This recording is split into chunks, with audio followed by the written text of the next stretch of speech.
ચોથા મુદ્દાની વાત કરીએ તો સુરત મહાનગરપાલિકા દ્વારા વિકાસના દાવાની સાથે ભેસ્તાન પાસે 34 કરોડના ખર્ચે તૈયાર કરાયેલો નવો બ્રિજ શહેરીજનો માટે માથાનો દુખાવો બન્યો છે। આ બ્રિજ ઉપયોગી થવાને બદલે શોભાના ગાંઠિયા સમાન સાબિત થઈ રહ્યો છે।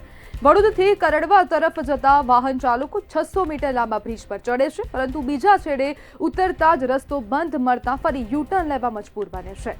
આ સ્થિતિનું મુખ્ય કારણ એ છે કે બ્રિજ સામે રેલવે લાઇન ક્રોસ કરતો કનેક્ટિંગ ઓવરબ્રિજ હજુ સુધી અધૂરો છે। આ રેલવે ક્રોસિંગ બ્રિજનું માત્ર 56% કામ હજુ સુધી પણ બાકી છે અને માત્ર જે થોડાક જ ટકા કામ પૂર્ણ થયું છે અને છતાં તંત્રએ અડધા અધૂરા પ્રોજેક્ટનું ઉદ્ઘાટન કરી દીધું છે।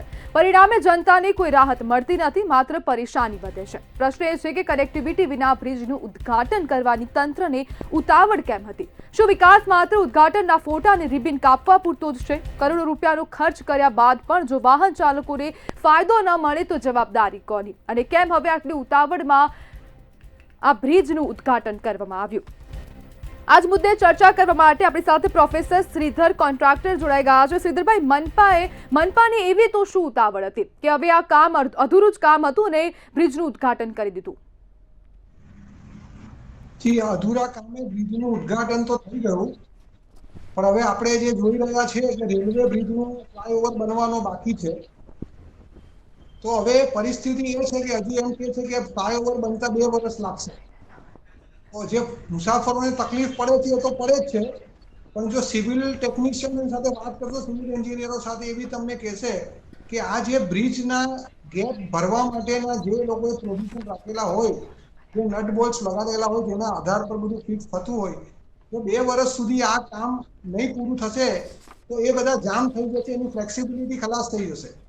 તો પ્રશ્ન એ થશે કે જે બ્રિજ જોડાશે એ તો બરાબર હશે, પણ જે આજુબાજુના જે ફ્લેક્સિબિલિટી ખલાસ થઈ ગયેલા બ્રિજ હશે તો એ ભાર ઝીલી શકશે કે કેમ, એ એક નવો પ્રશ્ન જ્યારે જોડાશે ત્યારે ઊભો થશે।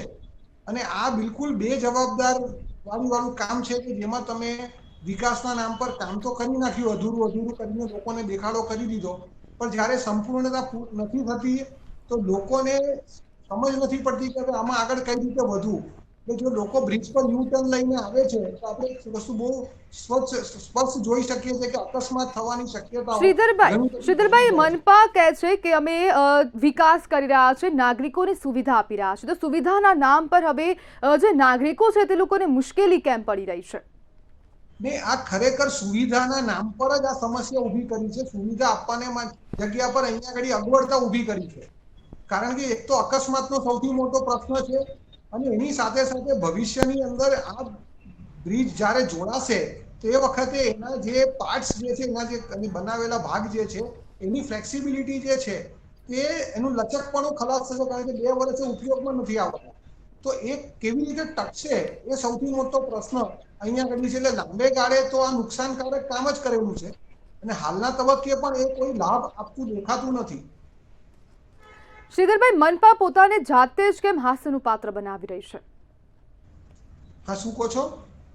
મનપા જાતે જ કેમ પોતાને હાસ્યનું પાત્ર બનાવી રહી છે? બિલકુલ, આ તમે કશે પણ કોઈ બી દિશાથી તમે જોશો તો સીધું હાસ્યાસ્પદ કામ જ છે। તમે અધૂરો પુલ તૈયાર કરીને મૂકી દો છો, લોકો એની પર ચડી જાય છે અને આગળ જઈને ખબર, અને આ તો તમે સમજો કે કોઈ ઝડપથી નીકળી ગયું અને આગળ જઈને પડી ગયું અથવા કોઈ નવી સમસ્યા ઊભી થઈ ગઈ, ત્યારે શું કરશું આપણે? તો આ કઈ રીતે આ લોકોએ આને પરમિશન આપી ઉદ્ઘાટન કરવાની, કઈ રીતે આ લોકો આને જે છે જે સર્ટિફિકેટ આપ્યું કે ભાઈ આ ચલાવવા માટે હવે બરાબર છે, એ મને સમજ નથી પડતી કે કઈ રીતે આ વસ્તુ થઈ રહી છે। જી બિલકુલ, શ્રીધરભાઈ, જોડાવા બદલ આપનો આભાર।